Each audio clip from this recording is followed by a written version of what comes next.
Hello, my name's Alan Jones, and I'm the author of the book The Secret to Your Future History. And this video is going to guide you through some of the key ideas in that book and hopefully share some techniques that you can take away and use immediately to enrich your targets, your dreams, your goals, indeed to create your own future history. But before we go any further, I need to explain where that term or phrase comes from, future history. Like many people who are interested in human potential and the self-help movement, I tend to look at people who have succeeded and achieved greatness in their lives. The question I often ask is, how did they do what they do? How did they achieve what they achieved? And what was the mindset of success? And I can draw inspiration from people in music business, from the economic world, from the business world, from the scientific community.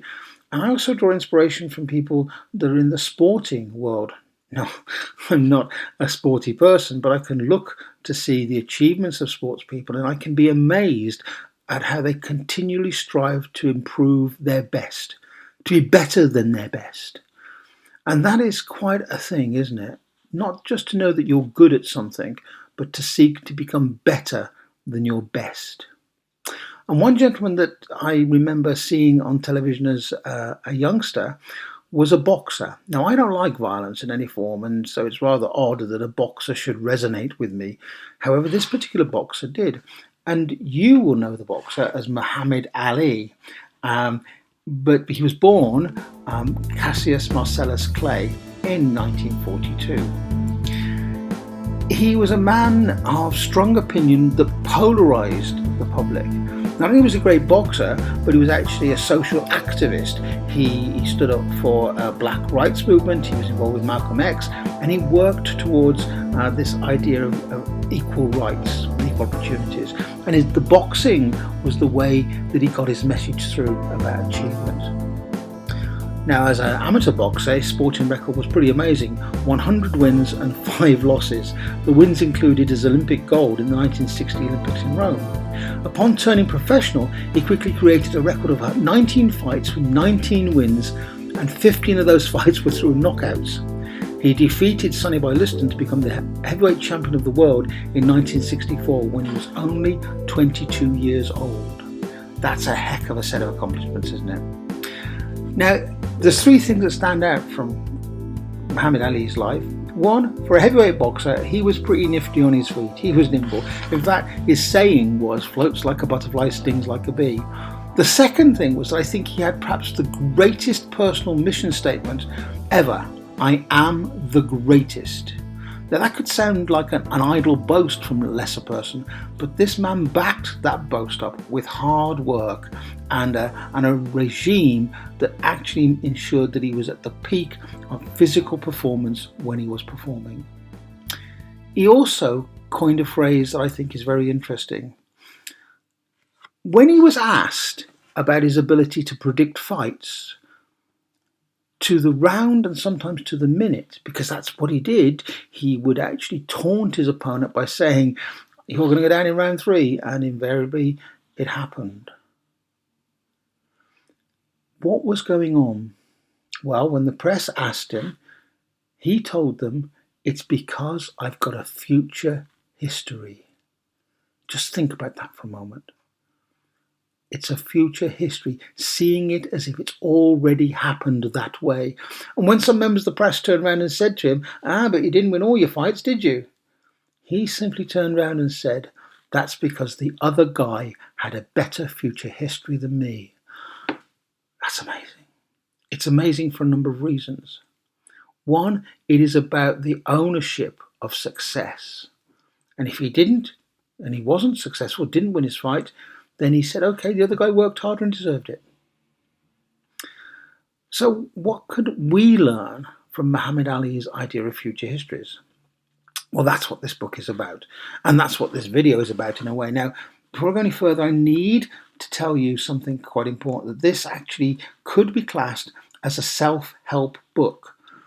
And I've got a kind of love-hate relationship with self-help books. And the reason for that is that not all self-help books are created equally. I'll explain. So many self-help books are based upon an individual's personal journey, and therefore there is the generalization that their personal journey is applicable to other people, which it may be. But here's the thing, you are unique. So your journey is your journey. Other people can give you ideas for your journey, but they can't take responsibility for it. And some self-help books seem to suggest that. And psychologists have noted that some styles of self-help books contain little in the way of help and can actually cause more harm than good. Some of these kind of books can reinforce perceptions of inferiority by using exceptional role models or presenting unrealistic rewards to those who follow the author's guidance. More relevantly, there are a few self-help personal development books out there which state explicitly that if you didn't get the rewards promised by the author and their book, then it's your fault, as you did not work hard enough or believe sufficiently in the beneficent powers of the universe or the word of the author. Now, many who read self-help books are searching for some answers or ways to become unstuck in their lives. So when one author does not provide the immediate solution, then it's easy to go to find the new book with a glossier cover, a new guru with a different spin on the same rhetoric. And in this way, self-help books can be seen as being rather a kind of form of avoidance. And by following the latest 13-step pathway to a miracle cure, such books allow the reader to avoid the key issues which may be at the core of their problems. So what's the difference with this book? Well, I have a background in psychology and I have a background in counselling and coaching and education.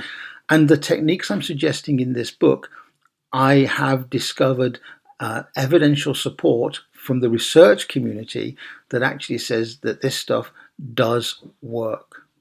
I'll give you an example of some of the things that we think work that may not for everybody. Visualization techniques work for some people who are well motivated and can visualize. They don't work for everybody. In fact, visualization techniques without the motivation and without the ability to visualize correctly can actually become demotivational. Let's turn to therapy. A lot of people have been through therapy and they have a narrative kind of therapy. That is, they keep going back to the cause of the problem and exploring the problem and picking away at the core issue of the history of the problem. Now, that can help, and sure, some people will benefit from that kind of therapy. However, there are groups of people that who find consistently going back to the source of the problem reinforces the problem and does not move them towards a solution. So there's just two examples of where research is saying one thing and sometimes practice within some of the self-help and personal development books is lagging behind the research.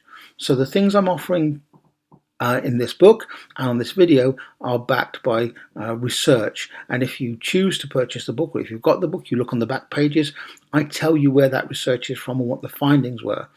Now, of course, I'm making certain kinds of leaps of faith and suppositions with the developmental ideas. I have no real idea of how Muhammad Ali created his future history. But what I do have is a record of the things he said about himself. I do have a record of his interviews. To look at those things gives us insights of how he may have been thinking. So my dream realization technique is based upon what I believe Muhammad Ali was doing, what I believe other people who achieve great things are doing, and supported by techniques that have been proven to do what they say on the tin.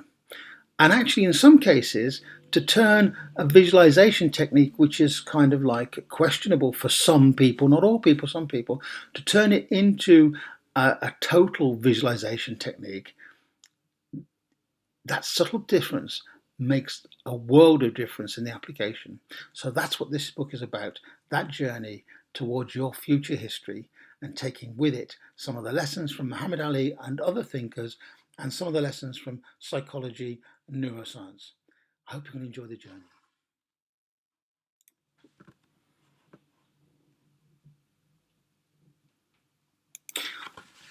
So welcome back. Let's have a look at the chapter headings in the book, and you'll see there are these chapter headings of happiness. We're going to look about what is it driving you, what is at the core of you that is forcing you or driving you or motivating you to move forward. What do you want in your life that's going to bring that future history that is glowing?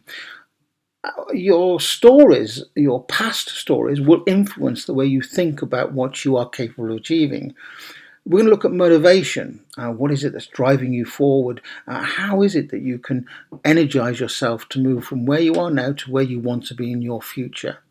We're going to look at the idea of decisions and really unpick that a little bit about what we need to think about in terms of decisions.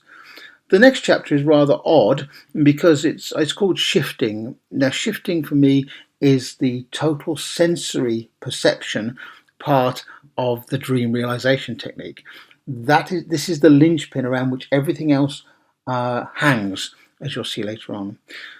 But of course, if we want to make changes in our lives, we have to look at the nature of change. If you want to engage in that future history, you have to realize what you need to change to get there and what that change really means. And then lastly, we're going to look at spirituality. Now, I don't mean that in any religious sense, but I mean that in a sense where we can explore your own connection to yourself, to people around you, and to the cosmos as a whole. That doesn't mean we're going to turn you into people traveling on a spiritual path, because that may not be your path. But it does mean that I think every single one of us has that ability to have a sense of awe and wonder in something around us. And what does that give us? Carl Jung, speaking shortly after the war, said that one of the reasons he thought that he was seeing more evidence of psychoses in people is because they lost something of their central spiritual self through experiencing war. It kind of dulled that joy in experiencing nature, for example, which is a spiritual experience. And he said that if we could restore the core spiritual ideology in people, that isn't about religion and isn't about joining a church or some kind of cult movements. It's about finding that ability in yourself to go and look at the night sky and go, wow, yeah, I'm part of that. If we can find that connection, then I think that's what spirituality is all about. So if you're ready, we'll start the journey. Hello again.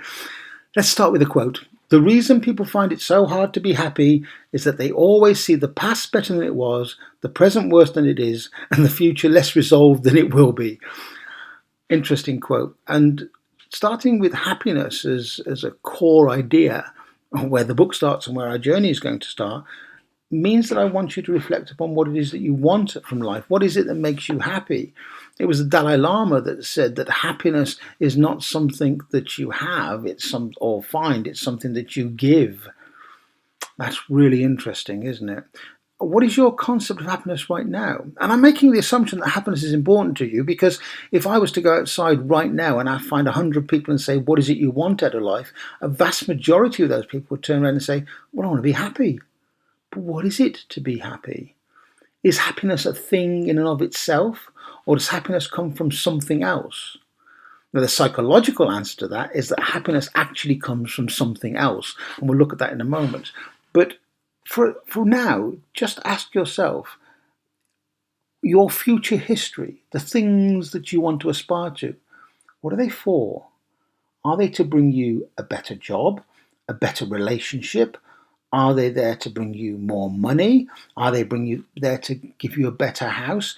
Those things that you may define as being the producers of happiness. I'll be happy when I've got a relationship and I'm happy. I'll be happy when I've got a home or when I've got the better job.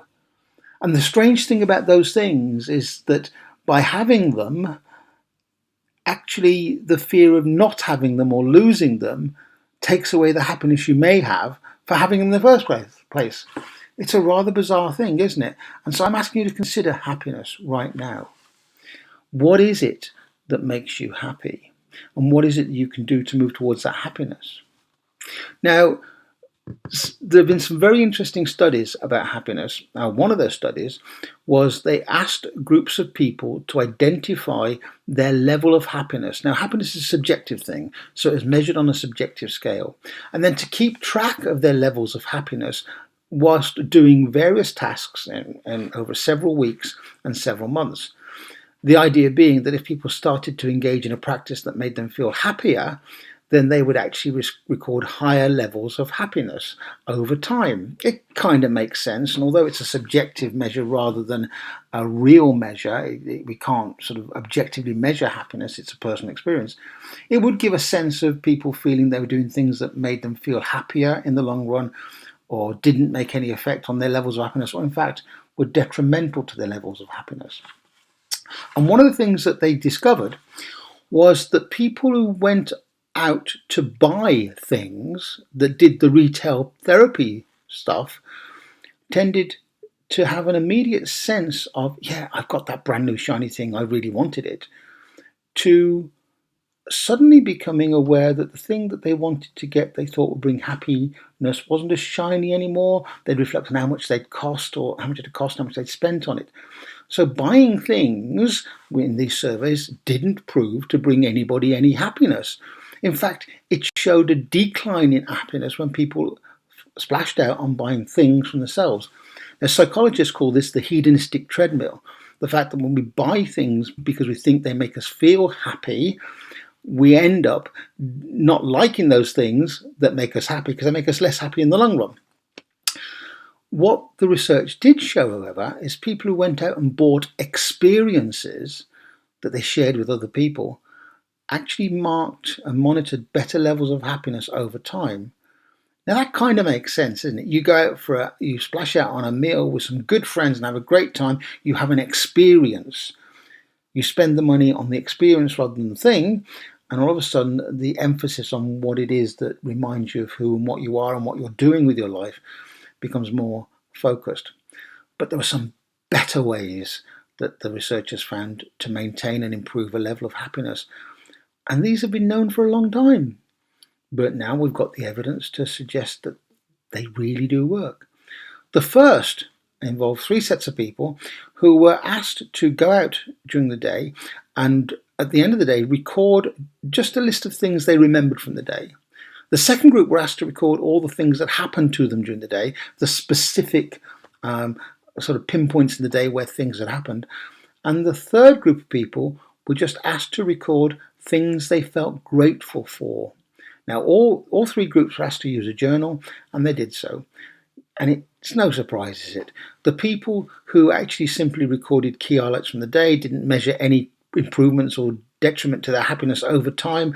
The people who recorded points from the day, well, their tasks, they may have remembered the task more, but that didn't affect their happiness. What actually affected the level of happiness was actually people making gratitude lists. Now, this is not the first self-help book or the first book on sort of personal psychology that suggested that, but now there is evidence to support that. So what's stopping you creating your own personal gratitude list? You're the one that's stopping you. The other thing that was noted by the research was that people going out and doing random acts of kindness increased their level of happiness. Now, that's rather interesting, isn't it? Because with random acts of kindness, you're not taking anything, you're giving it away, you're just acting with generosity and kindness. And that's really interesting because if you look at the Buddhists' definition of the Eightfold Path and what brings enlightenment, happiness is part of that enlightenment, but so is the idea of gratitude, and so is the idea of gifting and giving and service. Service, key point. The amount of service that you give. And the last thing I'd like to add to this little bit here is that people who have strong codes of ethics or values, and they can state those values, tend to behave in accordance with those values. When they behave in accordance with those values, what tends to happen is they feel happier. Now, what kind of values are we talking about here? Well, if you are a Reiki practitioner, you will be familiar with Usui's just for today statements. Just for today, do not anger. Just for today, do a fair day's work and not harm anybody. And there are a number of them. They're closely linked, by the way, and so they should be, to the Buddhist Eightfold Path. And the Eightfold Path in Buddhism is this recipe for making yourself and moving yourself and behaving in accordance with the true sense of your own self. I don't necessarily want to spend too much time talking about Buddhism, but if you know nothing of Buddhism, look up the Four Noble Truths and the Eightfold Path, and you will find codes of ethics there that you may be able to incorporate into your life. You may have read The Four Agreements by Miguel Ruiz. Fantastic book. He talks about the fact that we are influenced by other people's expectations of us. More about that in a moment. And he suggested that you make 4 new agreements for yourself to live by. And these agreements are about impeccable speech, about not making assumptions, about whatever anybody else thinks of you is none of your business, and also doing the best you can. These are agreements in Ruiz's works that we can make right now. So I'm saying to you, what code of ethics could you write down right now that you are going to live by? And in a weird kind of way, living according to your values and attitudes is more likely to produce a sense of well-being and happiness than having lots of things. Think you get that? Kind of makes sense, doesn't it? The next section of the book is about stories. And this is a really big topic. In fact, I will reveal something to you now. When I first recorded this program and put all the bits in I wanted to put in, it actually came out to over 2 hours. And so I had to sit back and do some very serious editing. And one of the biggest sections in the video was this section on stories, because it relates to the stories you tell yourself that you've bought into. It's the stories that other people around you have created in terms of loading their expectations on you. It's a very interesting topic. I've mentioned a moment ago Miguel Ruiz, who was saying that if we unconsciously take on board agreements that we don't know we've taken on board, how can we change our behaviours? And he suggested using his 4 new agreements that you make for yourself. But what about those things that you hear yourself saying in your head? Things like, I can't do that. In fact, no, I'm not good enough. These are all parts of a narrative that you've been brought up with, that you have embodied. So if you've lived around people when you were a child that said things like little children should be seen and not heard, then maybe you have started to believe that what you have to say has no value. If you've constantly tried things and people have put you down for what you've tried when you've apparently not got it right, then you get a sense of, I'm not good at this, I can't do this, I cannot succeed. And those are demotivational stories. So you need to get some new ones. Create some new stories. And where do we create these stories from? Well, they're all around us. We can look at inspirational people and their ideas, or we can actually look at the myths and legends that inspire us. Now, I'm going to be quite revealing here in the sense that I love science fiction movies. I can't help it. I'm a Star Trek fan, but I like Star Wars as well. And I'm also interested in myths and stories from several cultures and the commonalities in those myths. And I'm sort of interested in the work of this gentleman here, this gentleman called Joseph Campbell. Now, Joseph Campbell developed something called the monomyth. Now, we haven't got time to go through this in a lot of detail, but it's actually a story cycle. And the story cycle is about the story of change of the hero and the hero's journey through that various chapters in a story. So if we just think of any story you like, it usually starts off in the place where the hero is. That is the real world. And then the hero often gets a call to action, something that is brought into his or her awareness that drives them on a quest. Of course, the first thing they do is think that the quest is not for them. They deny the call. They deny that call to action. But eventually, when they hear the call enough times, they decide to move forward, and they come across some mentors. And the mentors take them through this threshold onto a series of tasks and trials and tribulations, deep down into the deeper understanding of themselves. There's a stage in the mythic cycle there, which is sometimes called the belly of the whale, sometimes called the innermost cave.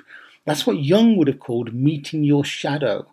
In every journey you undertake, in every story in your life and the stories you create, there will be an opportunity to look deep within. And when you look deep within, that's where major transformation happens, a change of ideas that move you forward. And so you eventually come back to the real world enlightened. Again, Jung said that enlightenment isn't about shining a light outwards, it's about shining a light to illuminate your shadow. The shadows of your own stories cast themselves over your bright futures. So unless you undertake a journey to explore these deeper parts of yourself, these blocking parts of yourself, your stories will not change. It's worth thinking about. In the monomyth that you can see on the screen there, the hero's journey culminates with the rewards from having faced and fought the demons, the coming back to real world with an elixir or a potion or something to share with the community that from which he or she came, and usually means that that person has changed, so has to reintegrate back into their society with their new understandings of self. And that's an interesting point we'll talk about later. Of course, the journey then begins again. There's a new call to action. Now, if you choose to explore this in a deeper level with me, we'll go through this mythic cycle and give you some key questions to ask about any stage of your own personal journeys. They could be in your relationships, in your work life, in your plans for the brighter future history you want to create. Any phase of your life can be linked to this journey cycle, and you can be in different places on this cycle in different parts of your life. Often, when I do this work with clients, what we find is it's their journey to the innermost cave, the journey to the shadow, is where they start to unlock some of the blocks that have kept them within the stories and trapped them within the stories of their past, rather than allow them to exit the cave into the brightness of a future history. The next section of the book, and the next section of this journey for us, is motivation. That's a really good word, isn't it? Motivation. It implies movement, does it not? Motivation. It also implies motive. And actually, when we look at the word motivation, the key question is, what is driving you from situation A to situation B? What is driving you from the past to the future? Where are you getting the energy to move yourself forward? An important question. What motivates you? Now, some motivators are what we call pull factors. The brighter future will pull you towards it. Some factors are called push factors. They drive you away from it. But some of the most demotivational factors are to do with the stories we've just talked about, where you have a belief that is limiting you in your choices and limiting the options you have to become, let's use the word, self-motivated. I think it's an important issue. It's one that's worth looking at. How people have motivated themselves in time and how others do that is quite interesting. If we look back to Muhammad Ali, he quite often said that he hated the training, but he knew without the training he couldn't do what he did. So for every time he said, "I am the greatest," that was based upon the hours that he'd spent in the gym, on the road. It's quite incredible the amount of background work people who are successful do. I heard a lovely story about the author Stephen King. A lot of authors say things like, well, you need to get up in the morning and start writing very early to capture those fresh thoughts of the day. And indeed, a number of writers that I know will actually get out of bed very early and they will start to write 1,000, 2,000 words before they've actually basically had breakfast. Stephen King was once asked, how did he motivate himself to get on with his writing? Because again, working from home usually is a very difficult thing. And Stephen King's answer was brilliant. He actually said, well, you know those monsters I create in my books? And the reporter said yes. He said, well, those are the monsters that get in my head to get me out of bed of a morning. See, what is it that motivates you? How can you be motivated? Now, I think this whole question of motivation is another big one that we can explore. But I was lucky enough to work with two very inspirational people at an early stage in my career. These were people that had been through incredible life-changing situations. One was a gentleman called Simon Weston, who was the Falklands War veteran. He was aboard a ship called the Sir Galahad, which was bombed. Most of his friends were killed in that incident. He was severely burned around the face and around the body, and his journey back to doing what he does now was an incredible story.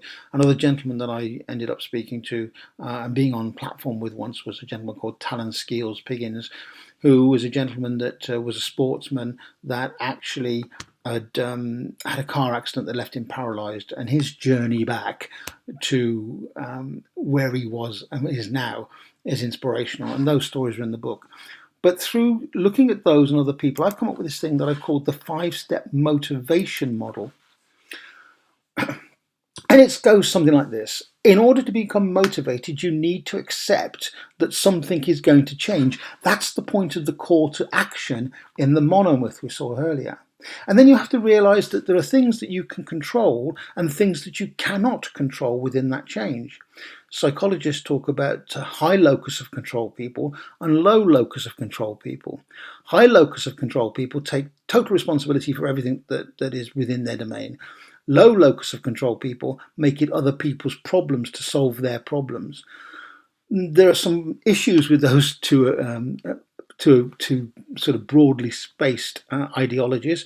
The first one, with the low locus of control people, they tend to rely on luck more than the people with the high locus of control. So they will actually say things will change when I've won the lottery. Things will change when I've actually magically got that new job.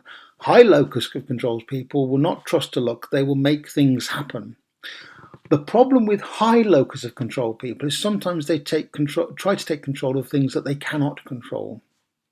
And there's this whole thing about needing to know where you can balance that need for control, and where you can actually say, I can make a difference, I can't, and actually work to change the things you can and try to live with the things you can't. Once you recognise where you can and cannot take control in your life, it gives you the freedom to create a dream. So this next step in the 5-step motivation model is creating this empowering vision of the future. Once you have the empowering vision, you can create steps towards that new vision. And the last thing that I noticed in studying these people was that it wasn't just about creating the steps that was important, it was at celebrating any movement towards their goal. Celebrate the smallest movement on the smallest one of their steps. Of course, it is a cycle, because once you've actually achieved the goal, you can start the whole process again, and change continues. This 5-step motivation model, again, involves a consideration of behaviors and attitudes. And then this short video, I can only give you an overview of how it might work. But when change arrives, if you're on the story cycle we just looked at, you may refuse the call of that change because of all kinds of stuff to do with your shadow. Once you accept the change, you have to accept that there are things that you can do about, and you can plan for, and you can control, and things that actually are, quite frankly, out of your immediate control. Knowing the difference is important. That allows you to dream these wonderful future histories, which means you take steps. Muhammad Ali, I am the greatest. And he said, even if you're not the greatest, believe that you are and work towards it. That's this 5-step motivation model. Have a think about that for a moment. So we've reached the point where we need to make some decisions, folks. I've offered you an idea of questioning your happiness. I've offered you some thoughts about actually deciding what it is that makes you happy, some thoughts about the stories that hold you back and the way to tackle some of those stories perhaps, and then this thing about motivation, asking yourself, what is it that drives me? What is it will take me from A to B, from place to place? And that boils down to decisions. Whether you like it or not, you're always making a decision. If you choose to do nothing, that in and of itself is a decision. So if you have the power and the ability to make decisions for yourself, that's the first step towards creating really empowering dreams. There's a risk here, because to take a decision to move forward means that you have to take risks. We are creatures of habit for the most part, and we sometimes like to know where we stand. And where we stand is where we've stood yesterday, the week before, the month before, the year before. And we may get caught up in our own inertia. we may actually miss out on the opportunity to take those risks, to make those choices that open out some new possibilities. The film Yes Man, which is based upon the book Yes Man, the book chronicles the idea of an impoverished author, and in fact, this is a true story. The impoverished author decided that he would actually start saying yes rather than no to things.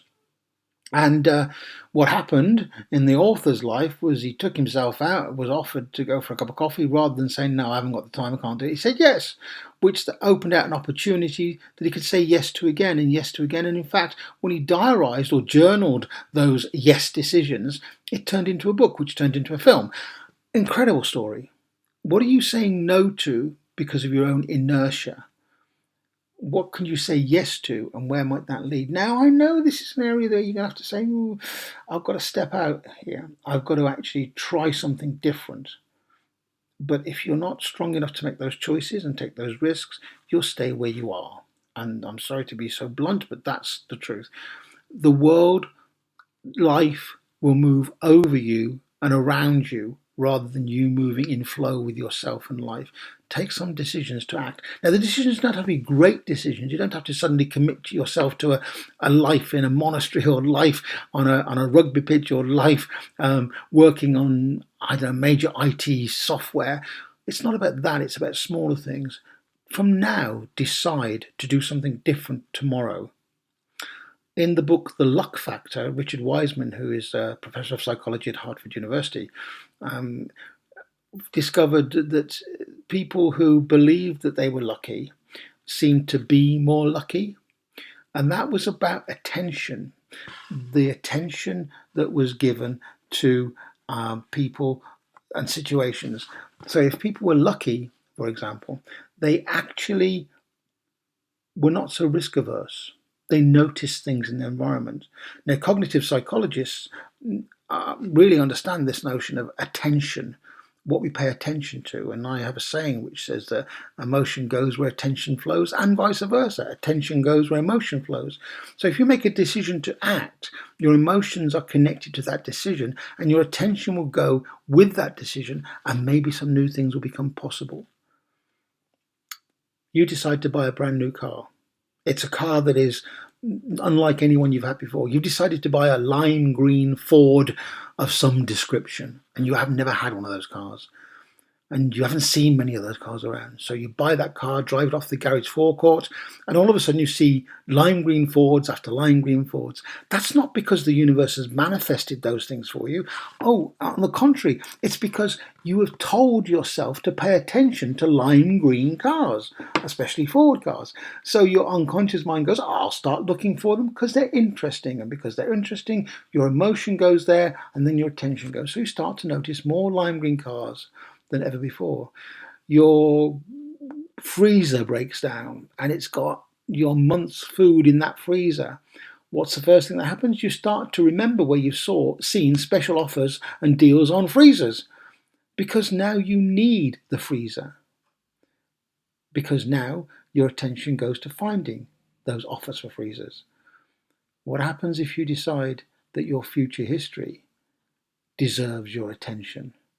And that's where the focus starts to happen. Once you are committed, the universe appears to provide. It's more likely that once you're committed, your unconscious mind starts to find. That's an interesting thought. So let's talk about goals and targets.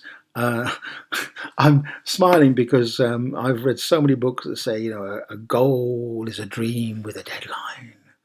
And I do buy that. I think that's a really fair statement. I just think that some of the methods we've used to set goals and targets in the past are flawed. And they're flawed in a key way. Many of you will have been encouraged to set SMART targets: simple, measurable, achievable, realistic, and time-bound. And the idea is if you can make a simple statement about what you want to achieve, or a specific statement about what you want to achieve, you can find somewhere measuring that progress, then deciding whether the target's achievable and realistic, then you can actually set time limits and frames to that achievement of that target. there's a problem. In 20 years or so experience, I don't think smart targets work. And there are two reasons why I've found them not to work. One, in a business situation, smart targets are usually they're usually imposed, on the individual because of work needs, and therefore targets are not owned. And the second reason they fail is because there are two chances to become demotivated in a smart target.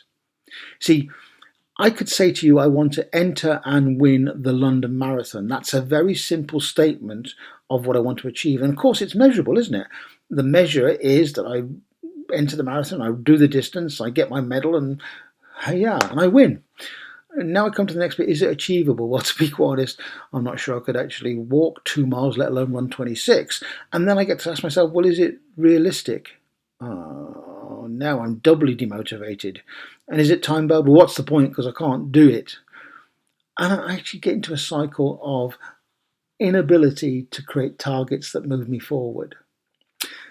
In NLP speak, neuro-linguistic programming speak, a smart target is not a well-formed outcome. A well-formed outcome means it has to have emotional drivers within it, and it has to be visually and sensorily described. More about that in a moment. So how do we make our targets that are less useful to targets that are more useful? Well, about 20 years ago, or even more now, I came up with an acronym which is, I see quoted back at me now, and it's kind of interesting. But I came up with this. I call it a smarter target framework. Notice the difference. There are more steps. Yeah, cool. You have to make a simple or specific statement of what you want to achieve. So going back to my London Marathon example, I want to enter, not win, but complete the London Marathon. That's even better. Now, is it measurable? Yes, it's measurable by the same measures that we used in the previous target. Is it achievable? Well, now I'm not saying I want to win, I just want to complete. So it's achievable encourages me to write down the stepping stones towards that goal. What am I going to start doing tomorrow? What decisions I'm going to make now that lead me into tomorrow's stepping stone and the day after stepping stone? I have to identify stepping stones towards my goal. Now, here's the motivational tag number one. Is it rewarding? What will I get out of achieving this target? What will I get out of each of those stepping stones? That goes back to the motivation model, celebrating each step along the way. But I have to think in a bigger picture. If I do enter the London Marathon and I do complete it, what rewards will I get from it? Well, the process of entering and the process of training for it, I will get fitter. That's a reward. I will actually get my medal, my chocolate bar, my blanket, my certificate of running 26 miles. That's a reward. I may actually get sponsored for my efforts, and so I could give that money to charity. That's a reward. I may actually decide, I can write about my experience and create another self-help book called Setting Your Future Marathon Running Targets. That could be a reward. And of course, the time-bound thing is directly linked to the achievable steps. So if I've decided that I'm going to do this and the rewards actually are now really driving me forward and motivating me, then I can actually say, I take the first step tomorrow, go and see the doctor. Second step, I'll do by the end of the week, I'll actually start going to the gym. Third step, I'll find a mentor who has done it to discover what the process is. Oh, I'm now on that story cycle again, aren't I? Yes. I find the mentor who can guide me into my dark night of the soul of rejecting the exercise. I think this is starting to make sense and starting to connect loops if you've been following me. I have to consider then the effects of achieving this target. Now, this is really important. This is the bit that is often missed out, and it's always missed out in smart targets. If I achieve this, if I work towards this goal, this future history, what will the effects be? Well, I may have to give up time for my family in order to practice running marathons. I may have to change my work-life balance in order to make this target happen. If I get bitten by the marathon bug and want to run marathon after marathon, that effect of that is that will take me away from other things that I might have thought or actually are important to me. So by considering the effects, I actually weigh up whether the target matches my values and my current desires and needs. Do I really want to trade off time with my partner in order to be in the gym for more hours per day? And I may want to, and we may negotiate that that's possible, but I may not want to. And actually, my inner values are questioned when we talk about effects. And then, of course, the last stage is I've got the steps to the future from the achievable stage of this target setting process. When I review them in accordance to those steps. And therefore, I celebrate each move, each stepping stone towards that future. I also have the opportunity in my review to decide I don't want it anymore. I can decide, actually, I've gone as far as I want to go with this. I've gained from it, but to push it any farther is not worth sacrificing other things I find dear. And this is where people like Muhammad Ali and other sports people dig down deep to make that decision to become the best at what they do, because there are sacrifices, and those sacrifices are the journey towards the goal. The rewards are reaped once you've achieved the goal, and this is a big consideration. I made the comment earlier on that perhaps affirmations are useful to the people who can hold a vision of a future state, or actually are motivated enough. And indeed, looking at Muhammad Ali's affirmations there, they can be quite motivational. Notice here that you have to have a belief that becomes a deep conviction and things start to happen. But if you don't have that deep conviction already, how do you get it? Well, this is where shifting comes in. Shifting is an acronym of kinds that actually turns our visualizations into total sensory visualizations, and they fit alongside our targets. What is a shift? Well, it stands for see, hear, feel, think. And those of you that have done kind of NLP will actually recognize where that comes from. We create maps of the world through our senses.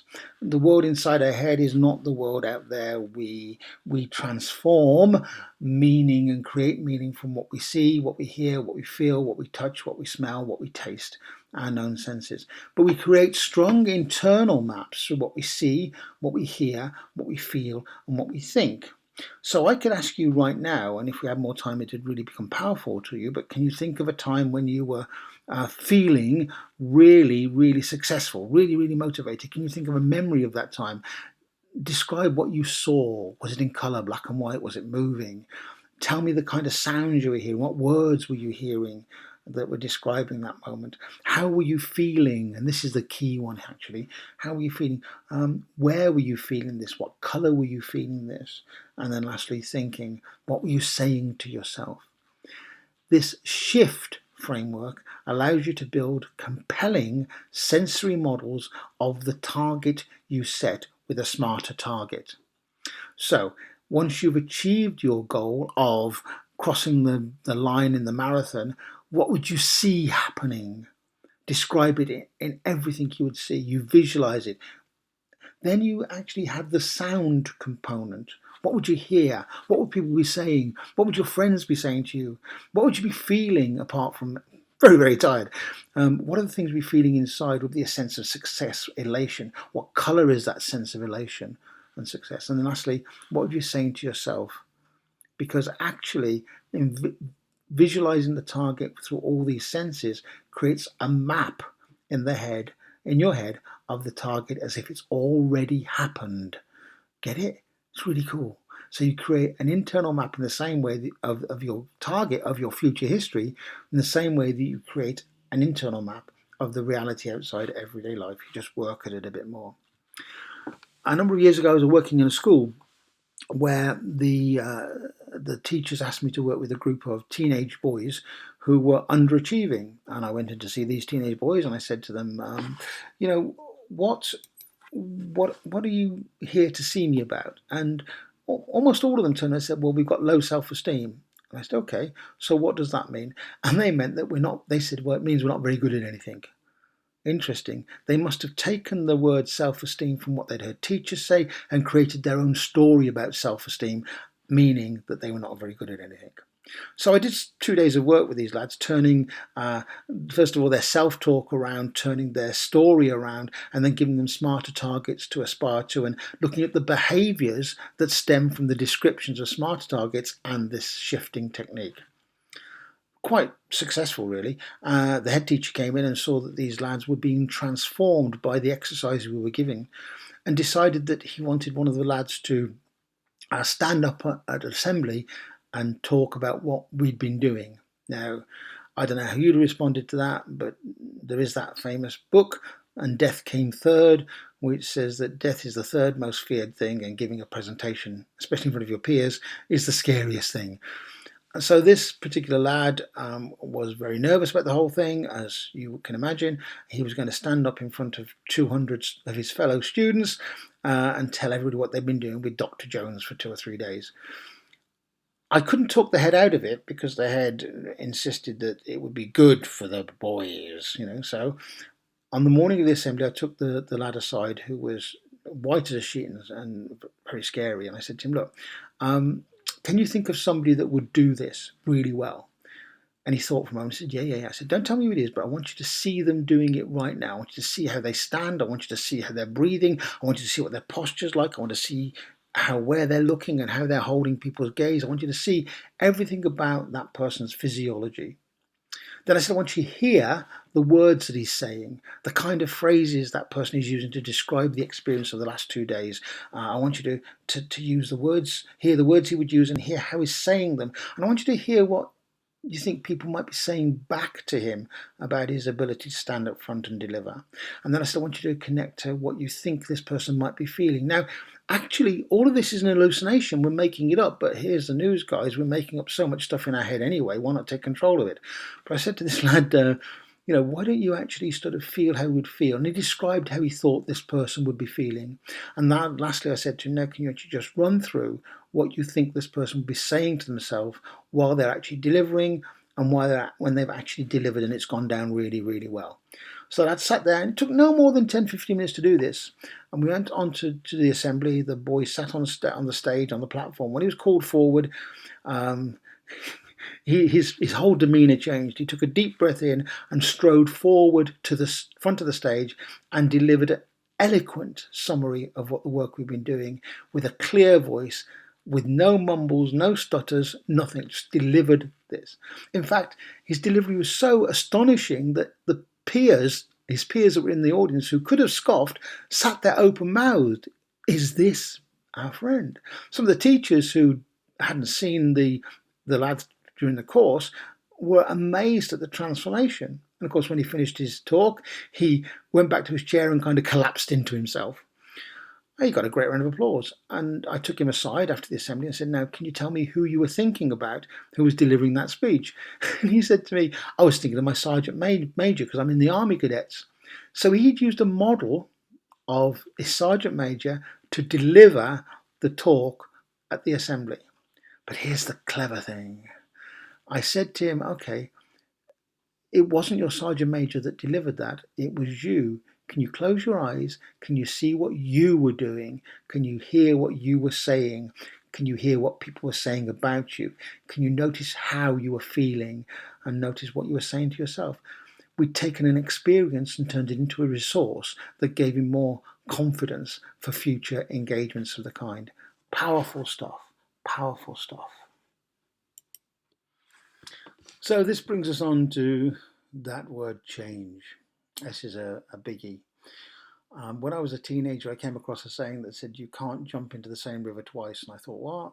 I can, because the river's always going to be there, that it's going to be the same name, it's going to be the same geographical location. And then I kind of realized that actually the water would have moved on. And so you can't jump into the same river twice. And change is a really interesting thing for us to look at. If you are going to set yourself empowering future histories, you have to manage the change process. And the biggest thing that holds people back, apart from their past and the stories they tell, is the person they currently are. Because to make these changes, you need to become a new person. And to become a new person, you need to change in some way. And we have a vested interest in remaining who we are and how we are. And sometimes that shadow self keeps hold of us and stops us from becoming the person that our future histories require us to be. In the 1950s, a lady called Virginia Satir produced this thing that's it's called a change model. It's a really interesting change model. She said that when change happens, we start from a status quo where our performance is the performance that we are currently undergoing, and it's okay. And then this foreign element is introduced into our performance or into our lives, which causes us to consider the possibility of change. We resist that change and our performance drops. As we resist that change, by the way, the foreign element is the call in the monomyth, and the resistance is the refusal of the call. We descend into chaos where we're not sure where we stand, or who we are, what we're going to do, and more importantly, what we're going to become. Virginia Satir then said, well, okay, there's this transforming idea that creeps into this equation at some point, and the transforming idea starts to allow us to integrate, to transform who we were into who we're going to be and start to perform a little bit more effectively. And the transforming idea slowly gets integrated into the new us. And so we get to a point of total integration where we start to say, well, what was all that about? Why was I worried? And we create a new status quo.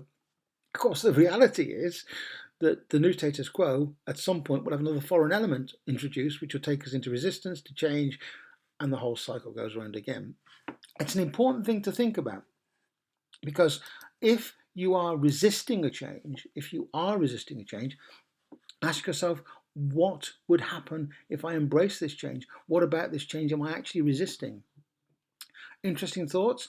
And if you look at Virginia Satir's work, wonderful lady from the 1950s who really kind of invented conjoint family therapy, really worth having a look at her work. But in particular, look at this cycle within the graph. Look at that cycle as it relates to the transformational cycle of the hero's journey. Look at that cycle as it relates to the motivational model that we produced earlier.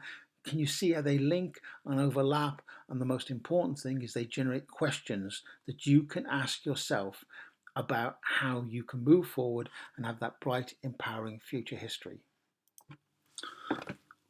The very last section of the book deals with spirituality, and I don't get too hung up here about the different spiritual paths that exist. This is not about that. This is actually about your connection to yourself, your connection to the society around you, your connection to nature, your connection to the cosmos, your connection to all those things that actually allows you to feel that sense of awe and wonder. And in fact, that awe and wonder in yourself and your own potential. Key point. Spirituality for me is actually the linchpin around where my values are formed. Now, this may be the case for you, may not be, but just have a think at the moment. I have a certain set of values which relate back to that code of ethics we spoke about earlier, and those values for me are human or humanistic and spiritual values, and spiritual in the broadest sense of the word. I kind of believe in the potential of I say kind of. No, I really do believe in the potential for human beings to be better than they are. We don't see much evidence of that in life at the moment, but that's where people who start to connect to the flow of their own set of values and maybe a flow to whatever it is in the universe they connect to, that will start to change. And I think the people on Transformation TV share at least this idea that we can become better than what we are and who we are. And I kind of think that that's really important for us to hold on to. I may have time, I hope I have, to look at this very quick model of how I put all this together psychologically and kind of spiritually, and well, have a look at this. It's a model that appears in the book. Only a short time to explore it, but on the left-hand side, you see our needs for the body. The body has physical needs. We have emotional needs. We have loads of needs that drive us. If you're interested in Maslow's hierarchy of human needs, you will see where he listed the things that he thought that everybody needed, which kind of led to this idea of a self-actualized human being, whatever that meant. Also, many of his is lists of needs have been produced into pyramids, which suggest there is a hierarchy of needs. And I question that, because I don't think we need our physical, emotional needs met to become, shall we say, spiritually or self-actualized aware. I look at Viktor Frankl, whose awareness was raised in a prisoner of war camp, and you can't say that he actually had his emotional needs being met there, or he was actually feeling physically safe. But something happened and transcended that. But basically, our needs translate to our behaviours, and of course, our beliefs, what we believe, affect our behaviours too. On the left-hand side, I've actually written this word connection to the cosmos. That doesn't need to be a theistic idea of the cosmos. It's just that the cosmos is there, and wow, it's amazing. On the right-hand side, I've taken some of Jung's ideas about who he would say we are. We are our consciousness or our ego. And I do find that people in Mind, Body, Spirit festivals tell me that we must let go of ego. And I disagree, because ego is our core identity, our self. We must let go of egotism, which is a different thing, perhaps. And then we have our self-image, our persona, the masks that we wear. And that relates to the idea of our subconscious memories, the stories we tell ourselves. You can see how this is starting to come together. And then we actually have this thing that Jung called denied psychic material. This actually isn't anything to do with being psychic. The word psychic in all of Jung's work simply means mental energy. But this denied psychic material, all that stuff that we don't know that is influencing us, the stuff we almost forgot about, the deep stuff that is actually possibly influencing our core values, attitudes and beliefs. And then he goes on to talk about anima and animus qualities, the yin-yang within us, and then this thing called the collective unconscious, which incidentally, the collective unconscious is where all the mythic images come from that fuel the hero's journey. So the collective unconscious has mythic characters, the hero, the heroine, the wizard, the witch, the crone, the Sizdi, the holy twins, and it also has mythic themes, which are told through the stories that Joseph Campbell was studying. And then I've added another layer here, which I think I've called the universal transpersonal experience. I haven't got time to go into that too much here, but I think the universe as it is and our experience of it is one thing. And I think when we try to reduce it to be able to talk about it, we filter it down through our collective unconscious, which gives its mythic frameworks and hooks. And so we end up mistranslating whatever our transpersonal experience is sometimes, and which is why it's very difficult for people who are on a spiritual path to actually understand what Jesus is talking about, other than the vague references and generalizations they're using, like there's a sense of oneness or whatever. We know what these imply. We cannot know what they feel like, because they're our experiences. I've kind of suggested that the person who is seeking to understand their connection to the cosmos, or if the cosmos is trying to understand them, their connection through them, that is a sense of heaven. And I don't mean that in a spiritual sense, but as a sense of tranquility and inner bliss. And the person who is not willing to reflect on themselves and their journey and the things we've been talking about are in their own kind of hell. And that is, I suppose, what the Buddhists would call dukkha, the cycle of pain and suffering, because they don't actually realize they have the ability to change their stories, to look at what motivates them, to make better decisions, to create brighter futures, and actually change themselves in accordance with their deep-seated values and attitudes. I think that's very interesting. So we're kind of left with this idea of the dream realization technique, and as it's pictured here, it shows that the core of this is this idea of happiness, tranquility, peace, whatever you are aspiring to be, that is the connected whole you.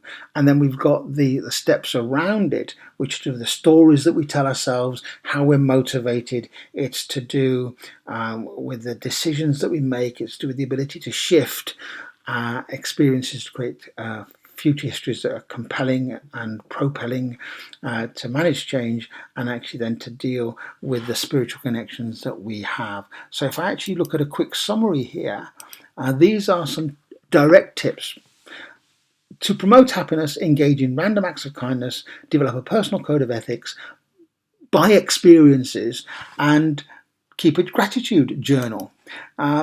With terms of stories, well, make a note of your self-limiting language, your self-talk. When you find yourself, I can't do that, say, I can't do that yet, and ask yourself what it would require to do that. And then define some heroes, some people that you could look to as kind of models of how you could approach or solve your problems. Like the case with the lad in school, it was his sergeant major that provided the model for him to be able to deliver a talk. What models can you aspire to? And then, of course, we have to consider our motivation. It's where we pay our attention, what our emotional drives are. It's the smarter target framework, which starts to build those future histories. And it's about defining a future you, the future you that you can step into, that contains the values and attitudes you aspire to, and actually you allow yourself to change. And that brings you on to making decisions, which are choices. They're actual choices. Now, you need to understand there's a difference between reasons and excuses. When you create a reason for not doing something, is it really an excuse? And vice versa. Knowing the difference between a reason and an excuse for your own story, your own development, actually can be motivational. And then who's taking responsibility for you? Who is actually creating that responsibility for making the change? And you make the change by creating future movies that involve you seeing and you hearing and you feeling and you're thinking about that future as if you already have it, the future movie. Now, here is a big tip, and I hope you're listening carefully. When you're building your smarter targets and when you're building the visualizations of each of those steps, when you shift each of those steps along your smarter targets, so every achievable step you create a shift description of, you eventually end up by building your future by not now to the future, but from the future to the now. You work backwards to create the target and the steps. There are reasons why that is so much more motivational, but we just haven't got time to go into those things now. But they are gone into the book. And then, of course, it's how you deal with change. Are you able to take control of certain things, knowing what you can control? It's recognizing the responsibility you can take for yourself and then actually taking the action. And once you do that, you'll find that you start to manage change in a more effective way. And then lastly, it's this idea of spirituality, this idea of awe and wonder, connections to people. And without using that word karma, using it in the sense that we mean here, the cause and effect of your actions, both physically, mentally, emotionally, spiritually, globally, universally. Because actually we're part of a huge system. It doesn't matter what our spiritual belief is, we are part of an ecosystem, part of a cosmos system, and everything that we do affects that system in some way. We can add to it or take from it. We can throw ripples in the pond of life and we can get caught up in our own ripples. We can have ripples in the pond of life that come from other people. We can have ripples in our own ponds of life from stones that we've forgotten we've thrown in, right? So this is about cause and effect and exploring that. Now, I really do hope that this has been an interesting journey for you, and that I hope that there is something you can take from this right now. I'm really hoping that some of you would like to talk in more detail about each of those steps or specific parts of those steps so you can really learn to integrate them into your creation of your own future history, because this is about you. I have no idea what your future history needs to be or wants to be or what you want it to be, but I do know that you have the power to create it. I do know that you have the power to actually consider yourself as a creator and not a victim of change. And I think that is crucially important. I think with that, I'll leave you. And I hope I can speak to some of you later.